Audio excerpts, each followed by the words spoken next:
Range rover કારમાં ગાંજો વેચવા નીકળ્યો હતો આ નબીરો, જાણો પોલીસે કેવી રીતે ઝડપી પાડ્યો।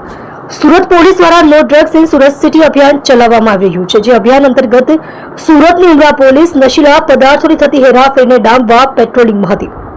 જે પેટ્રોલિંગ દરમિયાન સુરતની ઉમરા પોલીસને માહિતી મળી હતી કે ઘોડદોર રોડ ખાતે આવેલા ઇન્ડોર સ્ટેડિયમ પાછળ હાર્દિક પરમાર નામનો ઈસમ હાઇબ્રિડ ગાંજાની ડિલિવરી કરવા આવી રહ્યો છે। માહિતીના આધારે ઉમરા પોલીસના સર્વેલન્સ સ્ટાફ દ્વારા વોચ ગોઠવવામાં આવી હતી। દરમિયાન રેન્જ રોવર લક્ઝુરિયસ કારમાં હાઇબ્રિડ ગાંજાની ડિલિવરી કરવા આવેલા હાર્દિક પરમારને ઉમરા પોલીસે રંગે હાથ ઝડપી પાડ્યો હતો। ઉમરા પોલીસે ગાંજાની ડિલિવરી કરવા આવેલા હાર્દિક પરમારની સાથે ડિલિવરી લેવા આવેલા જેનિશ કાથરોટિયાને પણ દબોચી લીધો હતો, જે બંનેની તલાશી લેતા રૂપિયા 15 લાખની કિંમતનો 500.52 ગ્રામ જેટલો હાઇબ્રિડ ગાંજો મળી આવ્યો હતો, જે બંને આરોપીઓની ઉમરા પોલીસ દ્વારા ધરપકડ કરી હતી।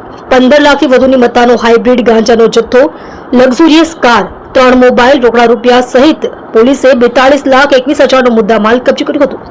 પોલીસ પૂછપરછમાં આરોપી હાર્દિક રાજ યોગેન્દ્રસિંહ પરમાર, જે હાઇબ્રિડ ગાંજાની ડિલિવરી કરવા માટે આવ્યો હતો, તે સુરતના ડબોલી ગામ ખાતે આવેલા રાજપૂત ફળિયાનો રહેવાસી છે, જ્યારે ગાંજાની ડિલિવરી લેવા માટે આવેલ જેની ચતુરભાઈ કાથરોટિયા વરાછાના અશ્વિની કુમાર રોડ પર આવેલ રામબાગ સોસાયટીનો રહેવાસી હોવાનું પોલીસ તપાસ દરમિયાન સામે આવ્યું છે।